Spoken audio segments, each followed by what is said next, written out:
શ્રાદ્ધમાં શું દાન કરવું જોઈએ? 99% લોકો આ સત્ય નથી જાણતા. શું તમે જાણો છો કે શ્રાદ્ધ દરમિયાન કરવામાં આવેલું એક નાનું દાન પણ તમારા પિતૃઓ સુધી પહોંચી શકે છે?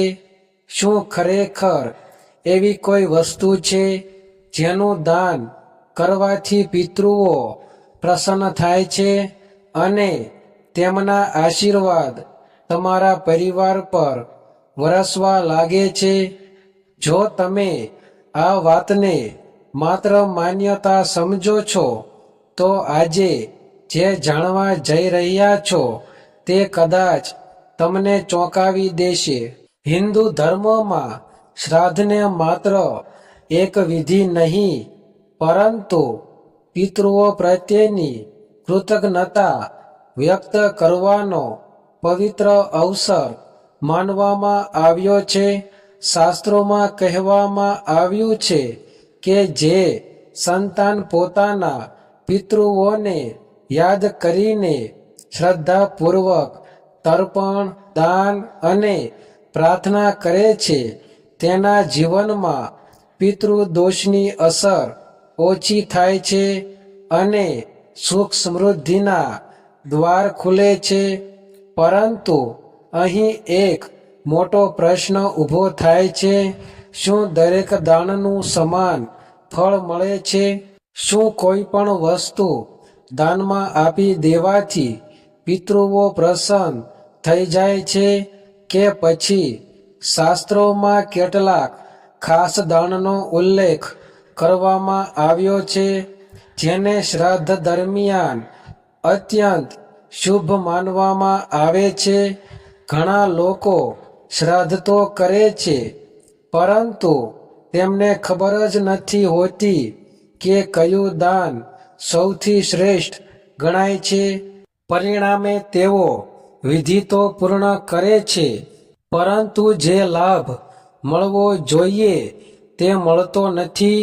શાસ્ત્રો કહે છે કે દાન માત્ર વસ્તુનું નથી હોતું પરંતુ ભાવનાનું હોય છે. જો દાન સાચી શ્રદ્ધા અને નિષ્ઠા સાથે કરવામાં આવે તો તેનું પુણ્ય અનેક ગણું વધી જાય છે. ગરુડ પુરાણ અને અન્ય ધાર્મિક ગ્રંથોમાં કેટલાક એવા દાનનો ઉલ્લેખ કરવામાં આવ્યો છે જે પિતૃઓને અત્યંત પ્રિય માનવામાં આવે છે. કહેવામાં આવે છે કે આવા દાનથી પિતૃઓ પ્રસન્ન થઈને પોતાના વંશજોને સુખ, શાંતિ, આરોગ્ય અને સમૃદ્ધિના આશીર્વાદ આપે છે. પરંતુ સૌથી આશ્ચર્યજનક વાત એ છે કે ઘણા લોકો આખી જિંદગી મહેનત કરે છે છતાં તેમને સફળતા મળતી નથી. ઘરમાં અશાંતિ રહે છે, કામ બનતા બનતા બગડી જાય છે. કેટલાક જ્યોતિષીઓ અને ધાર્મિક વિદ્વાનો માને છે કે ક્યારેક તેનું એક કારણ પિતૃઓની અતૃપ્તિ પણ હોઈ શકે છે અને આ કારણસર જ શ્રાદ્ધ દરમિયાન દાનનું વિશેષ મહત્વ જણાવવામાં આવ્યું છે. તો આખરે એવું કયું દાન છે જે પિતૃઓને સૌથી વધુ પ્રસન્ન કરે છે? અન્નદાન, ગૌદાન, વસ્ત્રદાન, કાગડાને ખવડાવવું કે ગરીબોને ભોજન કરાવવું? આ બધા દાન પાછળ શું રહસ્ય છુપાયેલું છે? આ વિડીયોમાં આપણે શાસ્ત્રોમાં જણાવાયેલા એવા ખાસ દાન વિશે જાણીશું જે શ્રાદ્ધ દરમિયાન અત્યંત શુભ માનવામાં આવે છે. સાથે જ એ પણ સમજશું કે આ દાન કેવી રીતે કરવું જોઈએ, કયા દિવસે કરવું જોઈએ અને કઈ ભાવના સાથે કરવાથી તેનું સંપૂર્ણ ફળ મળે છે. વિડીયો અંત સુધી જરૂર જોતા રહેજો. કારણ કે છેલ્લે હું તમને એક એવી વાત જણાવીશ જે મોટા ભાગના લોકો જાણતા નથી અને જેના કારણે ઘણી વખત શ્રાદ્ધનું પુણ્ય અધૂરું રહી જાય છે. તો ચાલો હવે જાણીએ શ્રાદ્ધમાં કયું દાન કરવાથી પિતૃઓ પ્રસન્ન થાય છે અને તેમના આશીર્વાદ જીવનમાં સુખ અને સમૃદ્ધિ લાવે છે. શ્રાદ્ધ આ એક એવો શબ્દ છે જેને સાંભળતા જ આપણને પોતાના પૂર્વજો, પિતૃઓ અને તેમની યાદો મનમાં આવી જાય છે. પરંતુ શું તમે ક્યારેય વિચાર્યું છે કે આપણા શાસ્ત્રોમાં શ્રાદ્ધનું એટલું મહત્વ કેમ જણાવવામાં આવ્યું છે? કેમ દર વર્ષે લાખો લોકો પોતાના પિતૃઓના નામે તર્પણ, પિંડદાન અને દાન કરે છે? શું આ માત્ર એક પરંપરા છે કે પછી તેની પાછળ કોઈ ઊંડું આધ્યાત્મિક રહસ્ય છુપાયેલું છે? હિન્દુ ધર્મમાં માનવામાં આવે છે કે વ્યક્તિનું શરીર ભલે નાશ પામે, પરંતુ આત્મા ક્યારેય નાશ પામતી નથી. મૃત્યુ પછી આત્મા પોતાની યાત્રા પર આગળ વધે છે, પરંતુ તેના અને તેના પરિવાર વચ્ચેનો સંબંધ સંપૂર્ણ રીતે સમાપ્ત થતો નથી. આ જ કારણ છે કે શાસ્ત્રોમાં પિતૃઓને યાદ કરવા અને તેમના પ્રત્યે કૃતજ્ઞતા વ્યક્ત કરવા માટે શ્રદ્ધાની પરંપરા બનાવવામાં આવી છે. શ્રાદ્ધ શબ્દનો અર્થ જ છે શ્રદ્ધાથી કરવામાં આવેલ કાર્ય. એટલે કે જે પણ કાર્ય આપણે આપણા પિતૃઓની સ્મૃતિઓમાં અને તેમના કલ્યાણ માટે શ્રદ્ધા અને ભક્તિ સાથે કરીએ છીએ તે શ્રાદ્ધ કહેવાય છે. ગરુડ પુરાણ, મહાભારત અને અન્ય ઘણા ધાર્મિક ગ્રંથોમાં શ્રાદ્ધનું વિશેષ મહત્વ જણાવવામાં આવ્યું છે. કહેવામાં આવે છે કે જે વ્યક્તિ પોતાના પિતૃઓને યાદ કરીને શ્રાદ્ધ કરે છે તેના જીવનમાં સુખ, શાંતિ અને સમૃદ્ધિનો વધારો થાય છે. પરંતુ માત્ર શ્રાદ્ધ કરવું જ પૂરતું નથી. શાસ્ત્રોમાં એવું પણ જણાવવામાં આવ્યું છે કે શ્રાદ્ધ દરમિયાન કરવામાં આવતું દાન અત્યંત મહત્વપૂર્ણ હોય છે, કારણ કે દાન દ્વારા આપણે માત્ર કોઈ જરૂરિયાતમંદની મદદ જ નથી કરતા, પરંતુ પોતાના પિતૃઓ પ્રત્યેની કૃતજ્ઞતા પણ વ્યક્ત કરીએ છીએ. આથી જ દાનને શ્રાદ્ધનો એક મહત્વપૂર્ણ ભાગ માનવામાં આવે છે. આજના સમયમાં ઘણા લોકો શ્રાદ્ધ તો કરે છે, પરંતુ દાનના મહત્વને સમજી શકતા નથી. કેટલાક લોકો માત્ર પરંપરા નિભાવવા માટે વિધિ કરી દે છે, જ્યારે કેટલાક લોકોને ખબર જ નથી હોતી કે શ્રાદ્ધ દરમિયાન કયું દાન સૌથી શ્રેષ્ઠ માનવામાં આવે છે.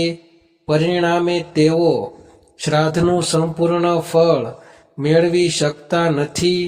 શાસ્ત્રો અનુસાર દાનનું ફળ માત્ર વસ્તુ પર આધારિત નથી હોતું, પરંતુ દાન પાછળની ભાવના પર આધારિત હોય છે. જો કોઈ વ્યક્તિ શ્રદ્ધા, ભક્તિ અને નિષ્ઠા સાથે દાન કરે છે તો તેનું પુણ્ય અનેક ગણું વધી જાય છે. આથી જ વડીલો હંમેશા કહે છે કે દાનમાં વસ્તુ કરતાં ભાવનાનું મહત્વ વધારે છે. ગરુડ પુરાણમાં જણાવવામાં આવ્યું છે કે શ્રાદ્ધ દરમિયાન કરવામાં આવેલ અન્નદાન, ગૌસેવા, વસ્ત્રદાન અને ગરીબોને ભોજન કરાવવું ખૂબ જ શુભ માનવામાં આવે છે, કારણ કે આવા કાર્યો દ્વારા માત્ર માનવ સેવા જ નથી થતી, પરંતુ પિતૃઓ પણ પ્રસન્ન થાય છે. એવી ધાર્મિક માન્યતા છે. ઘણા લોકો માને છે કે જ્યારે પિતૃઓ પ્રસન્ન થાય છે ત્યારે તેમના આશીર્વાદથી ઘરમાં સુખ, સમૃદ્ધિ અને શાંતિ આવે છે. પરંતુ અહીં એક ખૂબ જ મહત્વપૂર્ણ વાત છે. શાસ્ત્રો કહે છે કે દાન ક્યારેય દેખાડા માટે ન કરવું જોઈએ. જો દાન માત્ર લોકોની પ્રશંસા મેળવવા માટે કરવામાં આવે તો તેનું આધ્યાત્મિક ફળ ઘટી જાય છે. સાચું દાન એ છે જે નિસ્વાર્થ ભાવથી કરવામાં આવે. આ વિડીયોમાં આપણે જાણીશું કે શ્રાદ્ધ દરમિયાન કયા દાનને સૌથી શ્રેષ્ઠ માનવામાં આવે છે, શાસ્ત્રોમાં તેના વિશે શું લખવામાં આવ્યું છે અને કેવી રીતે આ દાન પિતૃઓને પ્રસન્ન કરવામાં મદદરૂપ બને છે. સાથે સાથે આપણે એ પણ સમજશું કે દાન કરતી વખતે કઈ ભૂલો ટાળવી જોઈએ અને કઈ ભાવના સાથે દાન કરવાથી તેનું સંપૂર્ણ પુણ્ય પ્રાપ્ત થાય છે. તો મિત્રો, વિડીયો અંત સુધી જરૂર જોતા રહેજો, કારણ કે આગળ જે માહિતી તમે જાણવા જઈ રહ્યા છો તે માત્ર શ્રાદ્ધ વિશેનું જ્ઞાન નહીં, પરંતુ તમારા પિતૃઓ પ્રત્યેની શ્રદ્ધા અને સમજણને વધુ ઊંડી બનાવશે. હવે જાણીએ કે શ્રાદ્ધ દરમિયાન એવું કયું દાન છે જે શાસ્ત્રોમાં સૌથી શ્રેષ્ઠ માનવામાં આવ્યું છે અને જેનાથી પિતૃઓ પ્રસન્ન થાય છે. નંબર 1, અન્નદાન. સૌથી શ્રેષ્ઠ દાન. શાસ્ત્રોમાં અન્નદાનને મહાદાન કહેવામાં આવ્યું છે, કારણ કે અન્ન એ જીવનનો આધાર છે. ગરુડ પુરાણ અનુસાર શ્રાદ્ધ દરમિયાન ગરીબ, જરૂરિયાતમંદ અથવા બ્રાહ્મણોને ભોજન કરાવવાથી પિતૃઓને સંતોષ મળે છે. કહેવાય છે કે જે વ્યક્તિ ભૂખ્યાને ભોજન કરાવે છે તે સીધું પુણ્ય પ્રાપ્ત કરે છે. આથી જ શ્રાદ્ધમાં અન્નદાનને સર્વશ્રેષ્ઠ ગણવામાં આવે છે. નંબર 2, ગૌ સેવા અને ગાયને ખોરાક આપવો. હિન્દુ ધર્મમાં ગાયને માતાનું સ્થાન આપવામાં આવ્યું છે. ગાયમાં તમામ દેવતાઓનો વાસ હોવાનું માનવામાં આવે છે. શ્રાદ્ધ દરમિયાન ગાયને લીલું ઘાસ, રોટલી અથવા ગોળ ખવડાવવાથી પિતૃઓ પ્રસન્ન થાય છે. એવી માન્યતા છે. ઘણા શાસ્ત્રોમાં ગૌ સેવાને પુણ્યકારક કાર્ય તરીકે વણવામાં આવી છે. નંબર 3, કાગડાને અન્ન અર્પણ કરવું. શ્રાદ્ધ દરમિયાન કાગડાને ભોજન અર્પણ કરવાની પરંપરા ખૂબ પ્રાચીન છે. ધાર્મિક માન્યતા અનુસાર કાગડો પિતૃઓનો પ્રતીક માનવામાં આવે છે. જ્યારે કાગડો અન્ન સ્વીકારે છે ત્યારે તેને શુભ સંકેત માનવામાં આવે છે. આથી જ ઘણા લોકો શ્રાદ્ધના દિવસે પ્રથમ કાગડાને ભોજન અર્પણ કરે છે. નંબર 4, વસ્ત્રદાન. જરૂરિયાતમંદ લોકોને કપડાનું દાન કરવું પણ શ્રેષ્ઠ માનવામાં આવે છે. શાસ્ત્રો કહે છે કે જે વ્યક્તિ અન્યની જરૂરિયાત પૂરી કરે છે તેને વિશેષ પુણ્ય મળે છે. શ્રાદ્ધ દરમિયાન વસ્ત્રદાન કરવાથી પિતૃઓની કૃપા પ્રાપ્ત થાય છે એવી માન્યતા છે. નંબર 5, જળદાનનું મહત્વ. જળને જીવનનું સ્વરૂપ માનવામાં આવે છે. આથી જ તર્પણ અને જળદાનને શ્રાદ્ધનો મહત્વપૂર્ણ ભાગ માનવામાં આવે છે.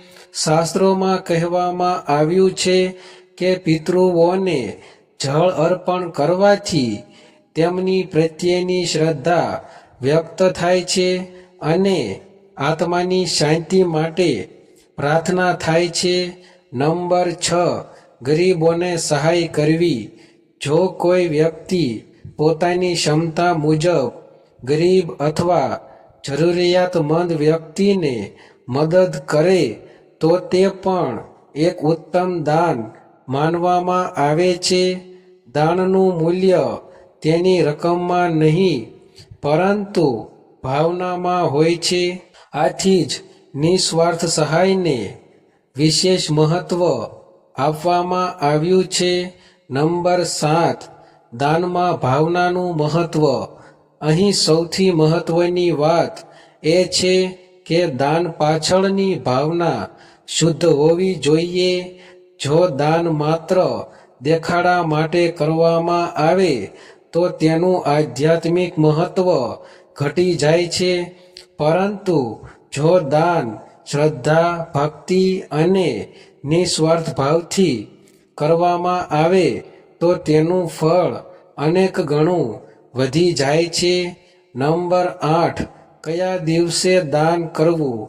શ્રાદ્ધ તિથિ, અમાસ અથવા પિતૃપક્ષ દરમિયાન કરવામાં આવેલ દાનને વિશેષ મહત્વ આપવામાં આવે છે. આ દિવસોમાં કરવામાં આવેલ દાન પિતૃઓની સ્મૃતિઓમાં કરવામાં આવે છે અને તેને ખૂબ શુભ માનવામાં આવે છે.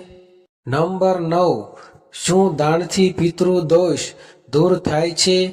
ઘણા ધાર્મિક વિદ્વાનો માને છે કે શ્રદ્ધાપૂર્વક કરવામાં આવેલ દાન અને તર્પણથી પિતૃદોષની અસર ઓછી થઈ શકે છે. જો કે આ ધાર્મિક માન્યતા છે, પરંતુ તેનો મુખ્ય હેતુ પોતાના પૂર્વજો પ્રત્યે આદર અને કૃતજ્ઞતા વ્યક્ત કરવાનો છે. અંતિમ અને સૌથી મોટું દાન. શાસ્ત્રો કહે છે કે દાનમાં સૌથી મોટું દાન છે પ્રેમ, સેવા અને સન્માન. જો કોઈ વ્યક્તિ પોતાના માતા-પિતા અને વડીલોની સેવા કરે છે તો તે પણ પિતૃઓને પ્રસન્ન કરનાર કાર્ય માનવામાં આવે છે. આથી સમજાય છે કે શ્રાદ્ધમાં માત્ર વિધિ મહત્વની નથી, પરંતુ શ્રદ્ધા, સેવા અને દાનની ભાવના વધુ મહત્વની છે. જ્યારે આ ત્રણેય બાબતો એક સાથે આવે છે ત્યારે જ શ્રાદ્ધનું સાચું મહત્વ પૂર્ણ થાય છે અને પિતૃઓની પ્રત્યેની કૃતજ્ઞતા સાચા અર્થમાં વ્યક્ત થાય છે. તો મિત્રો, હવે તમે સમજી ગયા હશો કે શ્રાદ્ધમાં દાનનું મહત્વ માત્ર એક ધાર્મિક વિધિ પૂરતું નથી. તે આપણા પિતૃઓ પ્રત્યેની કૃતજ્ઞતા, શ્રદ્ધા અને પ્રેમ વ્યક્ત કરવાનો એક પવિત્ર માર્ગ છે. આપણા પૂર્વજોએ આપણને જીવન આપ્યું, સંસ્કાર આપ્યા, પરિવાર આપ્યો અને આજે આપણે જે કંઈ છીએ તેમાં તેમનો મોટો ફાળો છે. તેથી જ શાસ્ત્રોમાં પિતૃઓને યાદ કરવાનું અને તેમના નામે પુણ્ય કાર્ય કરવાનું વિશેષ મહત્વ આપવામાં આવ્યું છે. શ્રાદ્ધ દરમિયાન કરવામાં આવેલ અન્નદાન, વસ્ત્રદાન, જળદાન, ગૌસેવા અને ગરીબોની મદદ જેવા કાર્યો માત્ર પુણ્ય જ નથી આપતા, પરંતુ આપણને માનવતા અને કરુણાનો પાઠ પણ શીખવે છે. જ્યારે આપણે કોઈ જરૂરિયાતમંદની મદદ કરીએ છીએ ત્યારે માત્ર એક વ્યક્તિનું ભલું નથી થતું, પરંતુ આપણા મનમાં પણ સંતોષ અને શાંતિનો અનુભવ થાય છે. પરંતુ અહીં એક વાત હંમેશા યાદ રાખવી જોઈએ: દાનની કિંમત તેની વસ્તુમાં નથી, પરંતુ તેની પાછળની ભાવનામાં છે. જો કોઈ વ્યક્તિ ખૂબ જ નાની વસ્તુ પણ શુદ્ધ મન અને સાચી શ્રદ્ધાથી દાન કરે, તો તેનું મહત્વ ઘણી મોટી ભેટ કરતાં પણ વધારે હોઈ શકે છે. આથી જ શાસ્ત્રોમાં વારંવાર કહેવામાં આવ્યું છે કે દાન હંમેશા નિસ્વાર્થ ભાવથી કરવું જોઈએ. આજના સમયમાં ઘણા લોકો માત્ર વિધિ પૂર્ણ કરવા માટે શ્રાદ્ધ કરે છે, પરંતુ જો આપણે તેના સાચા અર્થને સમજીએ તો આ દિવસ આપણને જીવનના મહત્વપૂર્ણ પાઠ શીખવે છે.